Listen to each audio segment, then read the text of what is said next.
आज कॉरपोरेट दुनिया के इस एपिसोड में हम बात करेंगे भारत के ग्रीन ट्रांजिशन की। नीति आयोग ने सीमेंट, एल्यूमिनियम और एमएसएमई सेक्टर के लिए जो नए डीकार्बोनाइजेशन रोड मैप्स जारी किए हैं, वे आने वाले समय में देश की इंडस्ट्री, इन्वेस्टमेंट और एम्प्लॉयमेंट की दिशा तय करेंगे। नीति आयोग ने सीमेंट, एल्यूमिनियम और micro, small and medium enterprise यानी एमएसएमई सेक्टर के लिए तीन अलग-अलग डीकार्बोनाइजेशन रोड मैप रिलीज किए हैं। इन रिपोर्ट्स का उद्देश्य है भारत के इंडस्ट्रियल एक्सपेंशन को 2070 तक नेट जीरो एमिशन टारगेट के साथ जोड़ना और 2047 तक विकसित भारत के विजन को मजबूत करना। नीति आयोग के अनुसार भारत का इंडस्ट्रियल सेक्टर देश के कुल ग्रीन हाउस गैस एमिशन में करीब 23% का योगदान देता है। इनमें सीमेंट और मेटल इंडस्ट्री सबसे बड़े एमिटर सेक्टर के रूप में शामिल है, जबकि एमएसएमई सेक्टर अपनी बड़ी संख्या के कारण कलेक्टिव रूप से बड़ा कार्बन फुटप्रिंट रखता है। इन तीनों सेक्टर्स के लिए तैयार किए गए रोड मैप्स को आने वाले दशकों की इंडस्ट्रियल पॉलिसी की बैकबोन माना जा रहा है। नीति आयोग के डॉक्यूमेंट ये भी साफ करते हैं कि इन तीनों सेक्टर्स का डीकार्बोनाइजेशन सिर्फ पर्यावरण की मजबूरी नहीं, बल्कि एक लॉन्ग टर्म इकोनॉमिक स्ट्रेटेजी भी है। रिपोर्ट के अनुसार भारत की कुल प्राइमरी एनर्जी डिमांड 2070 तक करीब 3 गुना बढ़ने का अनुमान है। अगर ये डिमांड ट्रेडिशनल फॉसिल फ्यूल से पूरी होती रही तो देश के एमिशन टारगेट गंभीर रूप से प्रभावित हो सकते हैं। इसी वजह से इस रोड मैप में एनर्जी सोर्सेज के डाइवर्सिफिकेशन और डोमेस्टिक क्लीन एनर्जी प्रोडक्शन को प्रमुख रोल दिया गया है। सबसे पहले बात सीमेंट सेक्टर की। नीति आयोग के दस्तावेज के मुताबिक भारत में सीमेंट प्रोडक्शन 2023 में 391 मिलियन टन था। बढ़ते इंफ्रास्ट्रक्चर, हाउसिंग और अर्बनाइजेशन के कारण ये प्रोडक्शन 2070 तक करीब 2100 मिलियन टन तक पहुंचने का अनुमान है। यानी अगले 50 सालों में सीमेंट का प्रोडक्शन 7 गुना बढ़ जाएगा। भारत पहले से ही दुनिया का दूसरा सबसे बड़ा सीमेंट उत्पादक है और ग्लोबल प्रोडक्शन में इसकी हिस्सेदारी करीब 8% है। रोड मैप का असेसमेंट है कि अगर लो कार्बन सीमेंट और अल्टरनेटिव क्लिंकर टेक्नोलॉजी को समय रहते अपनाया गया तो भारतीय कंपनियां भविष्य में इंटरनेशनल मार्केट में ग्रीन प्रीमियम हासिल कर सकती हैं। यानी लो एमिशन सीमेंट की बेहतर प्राइस मिल सकती है, जिससे इन्वेस्टमेंट कॉस्ट की रिकवरी संभव होगी।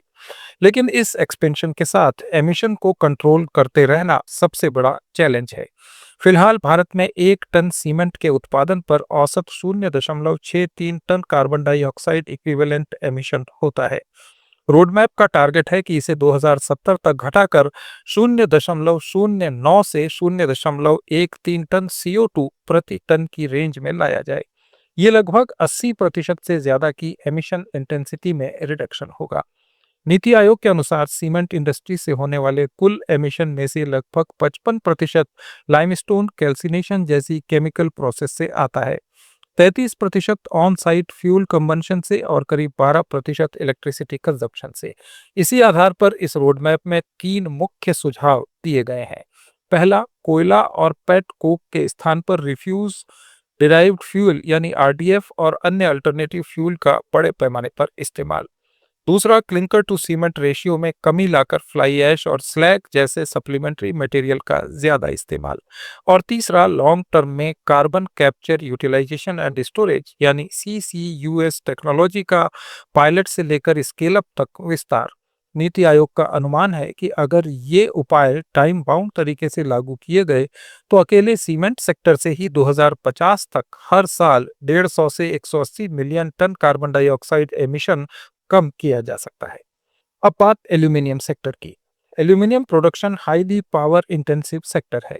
फिलहाल भारत में एल्यूमिनियम का उत्पादन 2023 में लगभग 4 मिलियन टन था, जो 2070 तक बढ़कर 37 मिलियन टन होने का अनुमान है।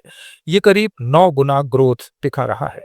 नीति आयोग के अनुसार एल्यूमिनियम प्रोडक्शन की कुल कॉस्ट का 40 से 45% हिस्सा सिर्फ पावर पर खर्च होता है। यही वजह है कि डिकार्बोनाइजेशन की टू सक्सेस एनर्जी सोर्स में बदलाव मानी गई है। रिपोर्ट ये भी बताती है कि आज भारत में बनने वाला एल्यूमिनियम ग्लोबल एवरेज की तुलना में ज्यादा कार्बन इंटेंसिव है, क्योंकि इसका बड़ा हिस्सा कोयले पर आधारित पावर से बनता है। इस रोडमैप में 3 फेज स्ट्रेटेजी सुझाई गई है। पहले फेज में राउंड द चेक रिन्यूएबल एनर्जी यानी 24 घंटे ग्रीन पावर की व्यवस्था, ताकि कोल बेस्ड पावर पर निर्भरता घटाई जा सके। दूसरे फेज में रिन्यूएबल एनर्जी के साथ न्यूक्लियर एनर्जी को स्टेबल जीरो कार्बन सोर्स के रूप में जोड़ने की प्लानिंग है। तीसरे फेज में रेजिडुअल एमिशन को कम करने के लिए CCUS टेक्नोलॉजी का इस्तेमाल करना होगा। नीति आयोग का आकलन है कि अगर 2050 तक एल्यूमिनियम सेक्टर में 60 से 70% पावर ग्रीन सोर्स से आने लगे, तो इस सेक्टर का टोटल कार्बन एमिशन मौजूदा लेवल की तुलना में 50% से ज्यादा घटाया जा सकता है। इससे यूरोप और जापान जैसे बाजारों में इंडियन एल्यूमिनियम लंबे समय तक कॉम्पिटिटिव बना रह सकेगा, जहां अब कार्बन फुटप्रिंट एक बड़ा ट्रेड स्टैंडर्ड बन चुका है। अब आते हैं देश के सबसे बड़े और सबसे बिखरे हुए सेक्टर MSME पर। भारत में MSME सेक्टर देश की GDP में करीब 30% का योगदान देता है और 25 करोड़ लोगों को रोजगार देता है।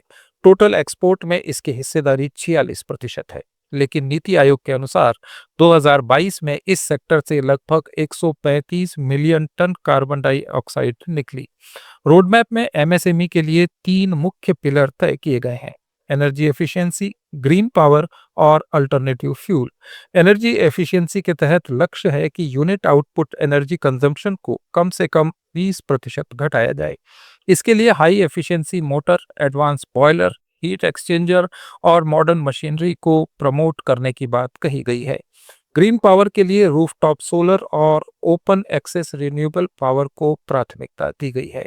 नीति आयोग का मानना है कि अगर MSME सेक्टर में केवल 25% यूनिट्स भी सोलर रूफटॉप को अपनाती हैं, तो देश में हर साल 12 से 15 गीगावाट की अतिरिक्त ग्रीन पावर कैपेसिटी तैयार हो सकती है।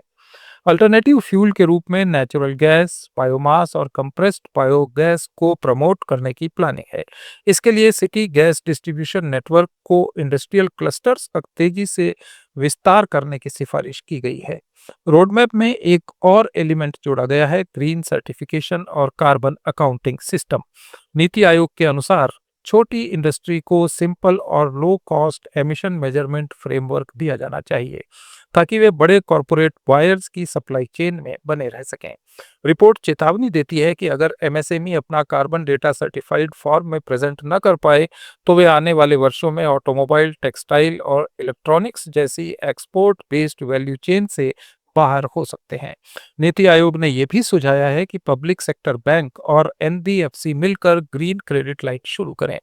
नीति आयोग का अनुमान है कि अगर अगले 10 सालों में MSME सेक्टर में ग्रीन इन्वेस्टमेंट को हर साल औसत 1.5 से 2 लाख करोड़ तक बढ़ाया गया, तो 2035 तक इस सेक्टर के एमिशन में 30 से 35% की कमी संभव है। इन सभी प्रस्तावों के इम्प्लीमेंटेशन के लिए रोडमैप में सेंटर और राज्यों के बीच स्ट्रॉन्ग कोऑर्डिनेशन की जरूरत पर जोर दिया गया है।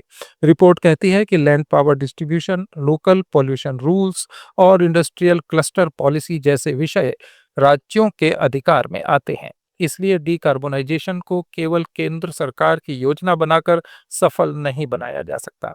नीति आयोग के उपाध्यक्ष डॉक्टर सुमन बेरी ने कहा है कि अगर MSME सेक्टर समय रहते ग्रीन नहीं बना, तो यूरोपियन यूनियन के कार्बन बॉर्डर एडजस्टमेंट मैकेनिज्म यानी CBAM जैसे नियमों के कारण निर्यात को बड़ा झटका लग सकता है। नीति आयोग के CEO BVR सुब्रमण्यम के अनुसार ये रोडमैप आने वाले वर्षों में national industrial policy, state level climate action plan और ग्रीन फाइनेंस फ्रेमवर्क का आधार बनेंगे। कुल मिलाकर सीमेंट, एल्यूमिनियम और MSME सेक्टर के लिए जारी ये डीकार्बोनाइजेशन रोडमैप ये इशारा करता है कि भारत अब क्लाइमेट एक्शन को भविष्य की समस्या नहीं, बल्कि वर्तमान की आर्थिक नीति के रूप में देख रहा है। ये सिर्फ पर्यावरण का सवाल नहीं, बल्कि आने वाले समय में भारत की इंडस्ट्रियल कॉम्पिटिटिवनेस, एक्सपोर्ट कैपेबिलिटी और एम्प्लॉयमेंट सिक्योरिटी का भी मुद्दा बनेगा। कॉर्पोरेट दुनिया में आज इतना ही। अपडेट्स के लिए जुड़े रहिए लेट्स माइक के साथ।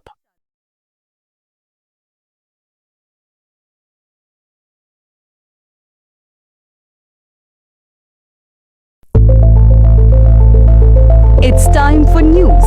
It's time for more than radio. Presenting the first radio news app, Let's Mic. Let's Mic, a news-based app on your phone where you get to watch and listen news, talk shows, interviews, radio show podcasts. On Let's Mic, you get all relevant information of TV, print, radio, podcast, and digital. Let's Mic talks about